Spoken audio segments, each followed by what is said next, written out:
Olá, meus amigos, e aí, tudo bem? Sejam todos muito bem-vindos a mais um vídeo desse canal. Hoje eu falo de um lugar super especial. Vocês estão vendo que eu estou num quarto de hotel. Eu estou em Tóquio, em uma das viagens mais especiais que eu já fiz na minha vida. Digo isso não só pelo destino, porque o Japão tem essa questão óbvia, né, de relação com a minha família. Sou de uma família japonesa, então estar aqui no Japão, assim, pela questão da ancestralidade, pelas minhas origens, tem um significado especial.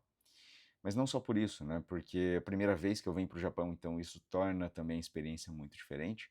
E pelo contexto que tudo isso está envolvido, né? Eu não vim somente a passeio, eu vim também sobre uma ótica, um prisma profissional, como consolidação de um trabalho que foi desenvolvido junto à PHS Tokuyama, uma das melhores empresas de resina composta. Eu até acredito que eles produzem as melhores resinas para o segmento anterior, para os dentes anteriores. E eu estive envolvido em um projeto de desenvolvimento de resina, de desenvolvimento de material, como consultor, assim, em algumas fases. E todo esse contexto, sabe, um contexto assim de finalização, de reconhecimento, de perspectiva de novas visões para o futuro, de novos projetos do local que nós estamos aqui. Tudo isso faz essa viagem assim uma coisa espetacular, sabe? Eu esses dias assim que eu passei no Japão, eles me trouxeram uma série de reflexões e eu queria compartilhar aqui com vocês porque hoje é o nosso último dia de viagem, eu embarco de volta para o Brasil hoje à noite, mas eu queria compartilhar algumas coisas que eu vivi aqui estando pela primeira vez no Japão, sabe? Eu acho que a sociedade japonesa, o Japão, assim, pelo menos Tóquio, o que a gente visitou, mostra uma sociedade que funciona muito bem, sabe? Eu não vou te falar que é uma sociedade perfeita, porque eu acho que isso é até utópico demais, né? Você pensar em perfeição vivendo esse mundo que a gente vive, mas é uma sociedade que funciona, sabe? As coisas aqui funcionam muito bem e eu tenho uma sensação, eu acho que quem já viajou para o Japão, de repente pode colocar aqui nos comentários, eu acho que é meio que comum você ter a sensação de que tudo aqui é de muita qualidade, sabe? As coisas funcionam. Você compra uma camiseta numa loja de departamento. Meu, a camiseta é boa, sabe? Ela não. Não que se você for numa loja de departamento no Brasil não seja bom, mas é que a qualidade ela parece uma coisa realmente muito boa, sabe? E eu tenho a sensação de que tudo que você pega aqui tem uma qualidade muito boa e que as coisas aqui elas funcionam muito bem. Né? Isso vai desde os pequenos detalhes. É uma coisa que eu estava comentando aqui com a turma que veio, é que a gente chega dentro de lojas de compra, sabe essas lojas que são shoppings, assim, que são vários andares, né? É muito comum você ter escada rolante, uma que sobe, uma que desce, e quando você chega no andar, na escada que sobe, para você pegar a próxima escada que sobe, você tem que dar a volta no meio da loja para pegar a escada rolante do outro lado, no lado oposto, obrigando você a dar uma olhada no que tem na loja naquele andar. E aqui no Japão é interessante porque todas as escadas rolantes assim que sobem, elas estão, os que sobem estão uma do lado da outra, fazendo com que você não tenha que descer no andar e dar uma volta, né? Eu sei que do ponto de vista comercial é interessante você fazer com que a pessoa ela dê a volta no andar, né? Então você chega no primeiro andar, para você pegar a próxima escada que sobe, você tem que dar a volta no primeiro andar para pegar a próxima escada. E comercialmente falando, isso é interessante. Eu sei que assim, isso pode refletir em mais vendas e tudo mais. Mas para quem tá lá no dia a dia e se você vai numa loja e quer um setor específico, pô, você quer ver um relógio, você quer ver um produto de casa, você sabe que você tem que ir no quarto, no quinto andar. Então você não vai ver outras coisas, né? Para quem está consumindo, para o cliente, é mais interessante que a escada ela seja do lado para você não perder tempo, né? E isso, apesar de ser um detalhe, se você parar para refletir, é uma visão assim de que quem projetou a escada e quem está lá na loja está pensando muito na pessoa que está consumindo ou na experiência do próximo. E eu acho que uma das coisas que o Japão ele nos ensina muito, você estando aqui 4, 5 dias, no meu caso eu fiquei 7 dias aqui, gente, uma das coisas que eu acho que fica muito claro aqui nessa sociedade, porque que eu acho que ela dá tão certo, é porque se tem uma ótica muito grande para o coletivo, sabe? As coisas elas são muito pensadas no coletivo.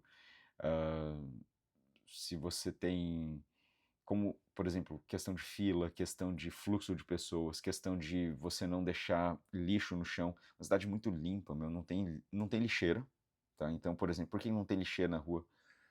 Porque é eficiente você não ter lixeira, porque gera um custo muito alto você ter que recolher lixeira.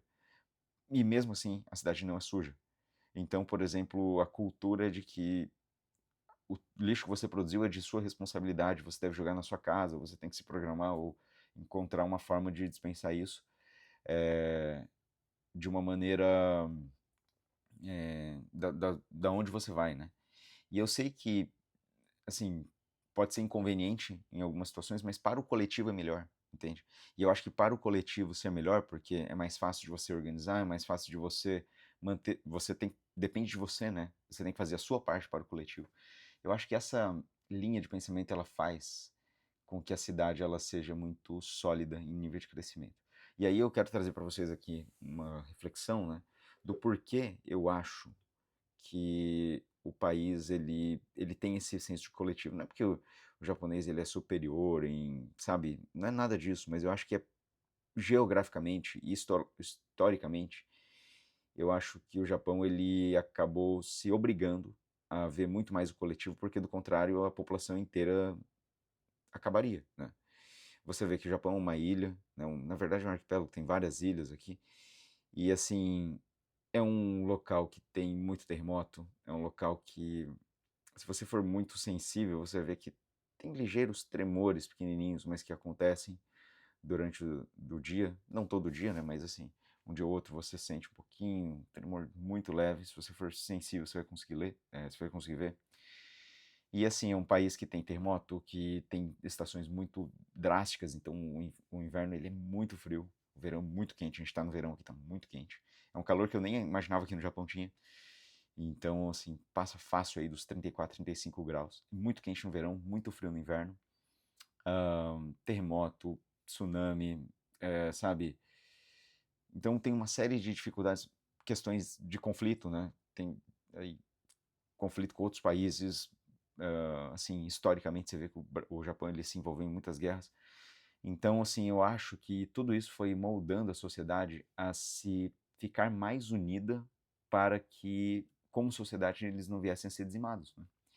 E eu acho que o fato de você estar num lugar que é mais difícil, que às vezes geograficamente ou historicamente você tem uma série de problemas, conflitos, ele obriga você a se fortalecer como sociedade, sabe? Eu acho que essa é a questão que explica, assim, o porquê o Japão é esse país assim tão unido como comunidade, né? E é algo que é meio antagônico ao que nós vemos no Brasil, porque no Brasil a gente olha muito para o nosso próprio umbigo, para o que nós queremos, né? E defendendo os nossos próprios interesses, mas nem tanto um interesse de sociedade. E hoje, em meio a tudo que nós vivemos aí no Brasil, nós temos aí atualmente, né, agora em julho de 2025, nós vemos aí uma crise diplomática, uma série de questões governamentais acontecendo.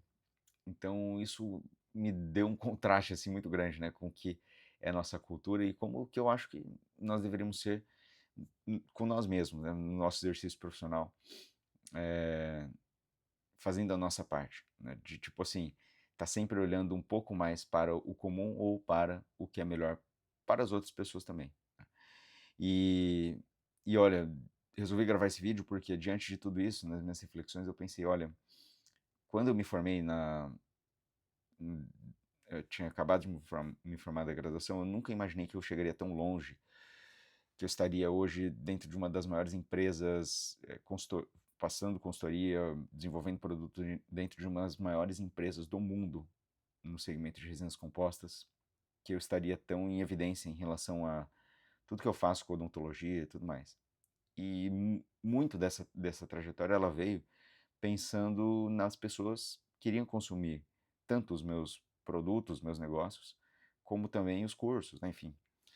É, então, esse contexto aqui do Japão, esse contexto de sociedade e a maneira como eu consegui chegar até aqui, eu acho que me abriu um ponto para reflexão de que eu acho que uma das maneiras que você tem de crescer melhor assim na odontologia e até de maneira mais sólida pensar bastante no lado da outra pessoa, das pessoas que estão consumindo aí o que você produz, o que você faz, ou o fruto do seu exercício profissional. Se a gente tem sempre um foco em quem está se beneficiando ou que a outra pessoa está ganhando daquilo que eu estou produzindo, eu acho que a gente trilha um caminho muito seguro, muito sólido para a nossa vida, né? Então, resolvi gravar esse vídeo mais como uma forma de reflexão e até de gratidão por tudo que eu fiz e tudo que tem acontecido na minha vida nesse sentido, né? Desde que eu fundei o Elite, a nossa plataforma de cursos de ensino, eu sempre foquei em produzir o melhor conteúdo da melhor maneira possível, de uma maneira assim que realmente possa transformar a vida do dentista. E é por isso que eu acredito que deu tão certo, sabe? Os cursos presenciais também, né? Cada apostila, cada material que nós produzimos para formação foi um material muito voltado para o dentista que estava consumindo aquilo. Não somente baseado nos meus interesses, onde eu maximizo, tipo, tiro o máximo de lucratividade possível de cada etapa, sabe? Fico tentando espremer. Não, eu realmente, nesse sentido, produzi e venho produzindo muita coisa que é o melhor para vocês, né? E no longo prazo isso se recompensa, né? Então é um paralelo com a sociedade aqui, é um paralelo com o que eu acho que dá certo e é um recado para que você também consiga implementar isso no seu trajeto profissional e consiga crescer, tá? Então, bom, por hoje é isso. Espero que tenham gostado do vídeo aí, da reflexão, né? E espero que nós possamos aí voltar ao Japão mais vezes, né? Porque, cara, eu achei incrível esse lugar, tá bom? Fique com Deus, um grande abraço, se inscreva no canal aí, e quem tiver interesse em conhecer mais os nossos cursos, plataforma, etc, vou deixar um link aqui na descrição, tá bom? Fique com Deus, abraço.